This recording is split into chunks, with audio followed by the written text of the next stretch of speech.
पूरी कहानी एक बार एक अंधा व्यक्ति रात के समय बाजार से गुजर रहा था। उसके एक हाथ में पानी का एक मिट्टी का घड़ा था और दूसरे हाथ में एक जलता हुआ चिराग, दीपक था।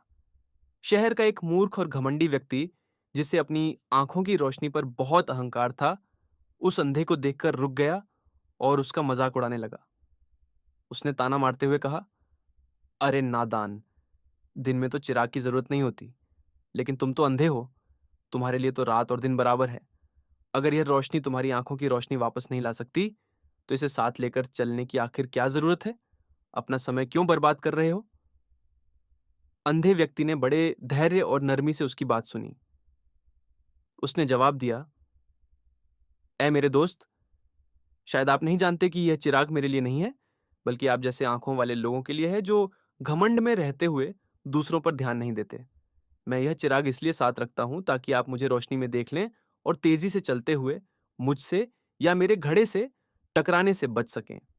अंधे व्यक्ति की यह बात सुनकर घमंडी व्यक्ति शर्मिंदा होने के बजाय और ज्यादा हंसा और तेजी से आगे बढ़ गया।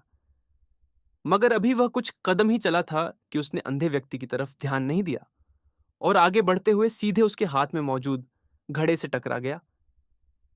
घड़ा जमीन पर गिरकर टूट गया, पानी बह गया और वह खुद भी फिसलकर जमीन पर गिर पड़ा।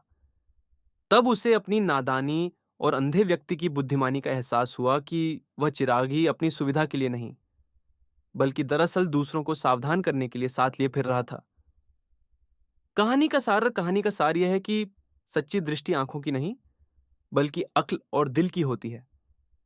बुद्धिमान लोग वे होते हैं जो अपने फायदे से ज्यादा दूसरों की आसानी या भलाई को महत्व देते हैं। दूसरों के कार्यों का केवल बाहरी तौर पर आकलन करने के बजाय उसके पीछे के नेक उद्देश्य को समझना चाहिए।